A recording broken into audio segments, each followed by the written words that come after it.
કેમ છો વિદ્યાર્થી મિત્રો? હું આનંદ વરસડા પ્રહસ ક્લાસીસમાં આપનું સ્વાગત કરું છું. તો આજે આપણે જોવાના છે ધોરણ 10નું ચેપ્ટર નંબર 3 દ્વિચલ સુરેખ સમીકરણ યુગ્મ, જેમાં સ્વાધ્યાય 3.1નો પ્રશ્ન નંબર 1નો પહેલો દાખલો. પ્રશ્ન નંબર 1માં કુલ 2 દાખલા છે, એમાંથી આ પહેલો છે. તો વિદ્યાર્થી મિત્રો, આ જે તમે રકમ જોઈ રહ્યા છો એ છે વ્યવહારુ દાખલાઓ, અને વ્યવહારુ દાખલાઓની એક સિસ્ટમ છે. સિસ્ટમ શું છે? તો કે ભાઈ પહેલાં તો તમારે આ વ્યવહારુ દાખલાઓની રકમને ધ્યાનથી વાંચવી જોઈએ. એ વાંચ્યા પછી તમારે એમાંથી સમીકરણો બનાવવા પડશે. એ સમીકરણો બનાવ્યા પછી તમને રકમની અંદર જે રીતથી એ સમીકરણો ઉકેલવાનું કીધું હોય એ રીતથી તમારે સમીકરણોનો સોલ્યુશન લેવું પડશે. આટલા સ્ટેપ તમારે પ્રોસેસમાં કરવા પડશે. ઠીક, ચલો રકમ વાંચીએ. શું કહે છે પ્રશ્ન નંબર 1માં? સૌથી પહેલા તો એની સૂચના વાંચો અને પછી રકમ. સૂચના શું કહે છે? નીચેની સમસ્યાઓ પરથી સુરેખ સમીકરણ યુગ્મ બનાવો અને તેમનો ઉકેલ આલેખની રીતે શોધો. ઓકે, ચલો શું કહે છે પહેલો પ્રશ્ન? ધોરણ 10ના 10 વિદ્યાર્થીઓ ગણિતના કોયડાની સ્પર્ધામાં ભાગ લે છે. જો ભાગ લેનાર છોકરીઓની સંખ્યા છોકરાઓની સંખ્યા કરતાં 4 વધારે હોય તો કેટલા છોકરાઓએ અને કેટલી છોકરીઓએ કોયડાની સ્પર્ધામાં ભાગ લીધો હશે તે શોધો. વિદ્યાર્થી મિત્રો, તમારે રકમને ધ્યાનથી વાંચવી પડશે અને શું શોધવાનું છે એ નક્કી કરવું પડશે. હવે આ રકમની અંદર તમે જુઓ તો આપણને કીધું છે કે કેટલા છોકરાઓ અને કેટલી છોકરીઓ, એટલે કે ધોરણ 10માં કેટલી છોકરીઓ અને કેટલા છોકરાઓ છે એની સંખ્યા શોધવાની છે. ટોટલ આપી દીધા છે, કેટલા છે? 10 છે. હવે જો આપણને ખબર નથી કે છોકરાઓ કેટલા છે અને છોકરીઓ કેટલી છે, તો શું કરવું પડશે? તો કે ભાઈ પહેલા ધારવું પડશે. ધારો કે છોકરાઓની સંખ્યા x છે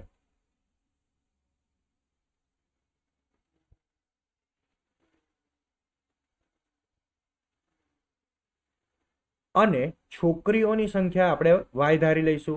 છોકરીઓની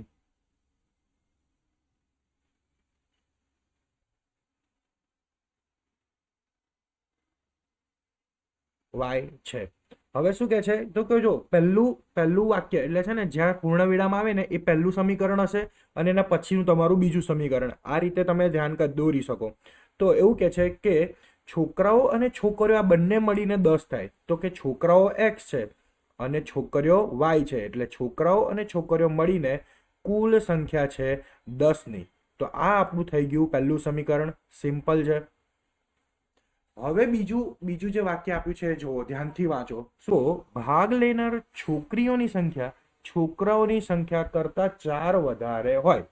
તો જો આપણે એ વાક્ય પહેલા અહીંયા લખી લઈએ એટલે તમને ખ્યાલ આવે ક્યાંથી બનાવ્યું. જો કીધું છે કે જો ભાગ લેનાર છોકરીઓની સંખ્યા છોકરાઓ કરતા 4 વધારે હોય છે, તો કે ભાઈ છોકરાઓ અને છોકરીઓની કમ્પેરિઝન છે કે ભાઈ છોકરાઓ અને છોકરીઓ એમાં કંઈક થોડા ઘણા ફેરફાર છે. શું છે કે જો છોકરાઓ આપણે ધાર્યા x અને છોકરીઓ આપણે ધારી લીધી y. હવે શું કહે છે કે ભાઈ છોકરીઓની સંખ્યા છોકરાઓ કરતાં કેટલી છે? 4 વધારે છે. ધારો કે જે પણ આ લોકોની સંખ્યા છે એમાં 4 છોકરીઓ વધારે છે, એટલે x બરાબર y વત્તા 4. અને સોલ્યુશનમાં દેખાડવું હોય તો દેખાડી શકો છો, કોઈ પ્રોબ્લેમ નથી. તો આ x બરાબર y પ્લસ 4 થયા. આ y ને આપણે ડાબી બાજુ લઈ લઈએ તો આ થઈ જશે x ઓછા y બરાબર 4. આ થઈ ગયું આપણું સમીકરણ નંબર 2. હવે આપણી પાસે સમીકરણ 1 અને સમીકરણ 2 બંને આપણને સમીકરણ મળી ગયા. તો એના ઉપરથી આલેખની રીતથી આપણે દાખલો ગણવાનો છે. ચલો પહેલા તો છે ને અહીંયા સમીકરણ આપણે લખી દઈએ કે x વત્તા y બરાબર 10. આ છે આપણું સમીકરણ 1. અને બીજું સમીકરણ આપણી પાસે છે x ઓછા y બરાબર 4. હવે અહીંયા તો આપણને ચોખવટ કરી છે કે આલેખની રીતે શોધો. જો એવું કંઈ ના કીધું હોય, રકમ આની આ જ હોય, તો આ જે 2 સમીકરણો છે એને તમે આદેશની રીત અથવા લોપની રીત બેમાંથી કોઈ પણ એક રીતે ગણી શકો છો. કોઈ પ્રોબ્લેમ નથી. આગળ દાખલાઓ ગણીશું એમાં આપણને ખબર પડશે અને આપણે ત્યાં જોઈશું. અહીંયા તો વિદ્યાર્થી મિત્રો, આ બોક્સ આવી રીતે બનાવી લીધું. એક વસ્તુ તમને કહેવાની રહી કે તમારે આ જે પણ બોક્સ કે જે પણ બનાવો છો એને તમારે સ્કેલનો ઉપયોગ કરવાનો જ. અહીંયા મારી પાસે સ્કેલ નથી એટલે મેં આવી રીતે કર્યું છે. ઠીક છે, ચલો હવે આપણે ઉકેલ કરીએ. શું છે ઉકેલમાં?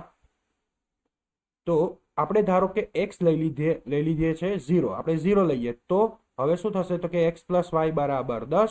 એક્સની જગ્યાએ તમે 0 મૂકો તો આપણને વાયની કિંમત કેટલી મળી? 10 મળી. એટલે કે y = 10. એટલે અહીંયા આપણને મળી ગયા 10. એક બિંદુ આપણને મળી ગયું.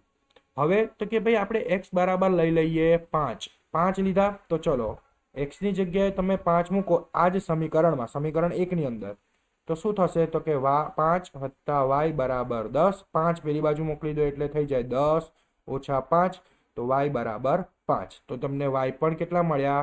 5 જ મળ્યા. અહીંયાથી તમને આ બિંદુઓ મળી ગયા. હવે આપણે બીજા સમીકરણ માટે કામ કરીએ. બરાબર, ચલો અહીંયા પણ એવું કરીએ. x મૂકી દીધા 0, તો x - y = 4 જે મળ્યા છે એમાં x મૂકી દો 0, તો y = 4. આ માઇનસની નિશાની જવાબમાં જતી રહે એટલે થઈ જાય y = -4. એટલે કે જો તમે x 0 મૂકો તો y તમને મળે છે -4. એવી જ રીતે અહીંયા તમે કોઈ પણ સંખ્યા લઈ શકો છો. ધારો કે આપણે લઈ લઈએ અહીંયા આપણે 8 લીધા તો શું કરીશું તો કે ભાઈ સમીકરણ 2 ની અંદર જ કિંમત મૂકીએ 8 - y = 4. હવે આ 8 ને સામે મોકલી દઈએ તો શું થાય તો કે -y = 4 - 8. તેથી -y બરાબર આ પ્લસ આ બાજુ જમણી બાજુ તમારે ધ્યાન કરવાનું છે. પ્લસ માઇનસ માઇનસ 8 - 4 થઈ જાય 4, અને મોટાની નિશાની 8 ની આગળ કઈ નિશાની છે? માઇનસની. એટલે અહીંયા મૂકી દીધા -4. અહીંયા ધ્યાન રાખવાનું છે વિદ્યાર્થી મિત્રો. આ નાની નાની બાબતો જે તમને હું વિડીયોમાં જણાવી રહ્યો છું, મારા ઓફલાઈન ક્લાસમાં પણ ઘણી વખત કહેતો હોઉં છું, છોકરાઓની આવી નાની નાની ભૂલોને લીધે આખા દાખલા ખોટા પડતા હોય છે. તો આ ના પડે એટલા માટે જ તમને આ વિડીયો તમારે ધ્યાનથી વ્યવસ્થિત રીતે જોવાનો છે, સમજવાનો છે અને જાતે પ્રયત્ન કરવાનો છે. તો જ ખ્યાલ આવશે કે તમારી ક્યાં ભૂલ થાય છે, અને કાં તો પછી તમને કોન્ફિડન્સ આવશે કે ક્યાં તમે બરાબર કરો છો. ઓકે, હવે જુઓ આટલું થઈ ગયું. હવે જુઓ ડાબી બાજુ માઇનસ, જમણી બાજુ માઇનસ કેન્સલ થઈ જાય એટલે આ મળી ગયા આપણને y = 4. એટલે કે તમે x ની કિંમત 8 લો તો તમને y મળી જાય 4. x 0 અને y 10. એવી રીતે બીજા આપ્યા છે 5, 5. આ બે બિંદુઓ થઈ ગયા. એવી રીતે આની અંદર 0 અને -4, અને બીજું છે 8 અને 4. હવે આ જે બિંદુઓ છે એક આ અને એક અહીંયા, આ લઈને આપણે આલેખની અંદર પ્લોટિંગ કરીશું, એટલે કે બિંદુઓનું નિરૂપણ આલેખની અંદર કરીએ. પહેલા સમીકરણ માટેની વાત છે તો એને આપણે પહેલા બિંદુ નિરૂપણ કરીએ. જો x કેટલા છે? 0 અને y 10 છે. એટલે કે x 0 અને y આપણે લેવાના છે 10. એટલે કે અહીંયા આવે છે. એવી રીતે 5, 5 એટલે કે x 5 છે તો y પણ મળે છે 5. એટલે કે જુઓ તમે અહીંયા આ x 5 અને એની સીધી y અક્ષ ઉપર જુઓ તો 5, એ બંને ભેગા થઈને તમને અહીંયા મળે છે આ બિંદુએ. એને તમે રાઉન્ડ કરી લો. હવે આ જે બિંદુઓ છે એને તમારે જોઈન્ટ કરવાના છે. તો આપણે આ જે બિંદુઓ જોઈન્ટ કરી લીધા એટલે આપણને મળી ગયું. હવે શું કરવાનું છે તો કે ભાઈ હવે સમીકરણ 2 માટે આપણે બિંદુ નિરૂપણ કરવાનું છે.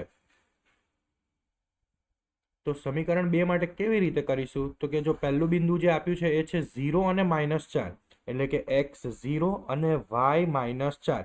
એટલે કે અહીંયા આવશે. એને પહેલા આપણે નક્કી કરી લઈએ, આવી રીતે રાઉન્ડ કરી લઈએ બિંદુ, એટલે પછી જોઈન્ટ કરવામાં આસાની રહે. પછી શું આપ્યું છે તો કે x 8 હોય ત્યારે y કેટલા મળે છે તમને? તો y મળે છે 4. એટલે કે x 8 અને y 4. એટલે કે આ બિંદુએ છેદશે. બરાબર, તો અહીંયા એને આપણે રાઉન્ડ કરી લઈએ. હવે આ જે બિંદુ છે એને આપણે જોઈન્ટ કરીએ એટલે આપણને એક્ઝેક્ટ ખબર પડશે. તો આ આપણે બીજી લાઈન અહીંયા જોઈન્ટ કરી લીધી. બરાબર, આ બિંદુઓ જોઈન્ટ કર્યા. હવે ઉકેલ કેવી રીતે આપણે મળશે તો કે જુઓ હવે ધ્યાનથી અહીંયા આ બિંદુ અહીંયા આ બિંદુએ બંને લાઈન જોઈન્ટ થાય છે. એટલે હવે આપણે નક્કી કરીશું x અને y. કેવી રીતે તો કે જુઓ અહીંયા આ x જે છે એ આપણને કેટલા મળે છે તો કે એ આપણને 7 મળે છે. કે x બરાબર આપણને 7 મળે છે. અને એ વાયની સિદ્ધાંતમાં તમે અહીંયા જુઓ, અહીંયાથી અહીંયા તો આપણને મળે છે 3. તો વાય બરાબર મળ્યા આપણને 3.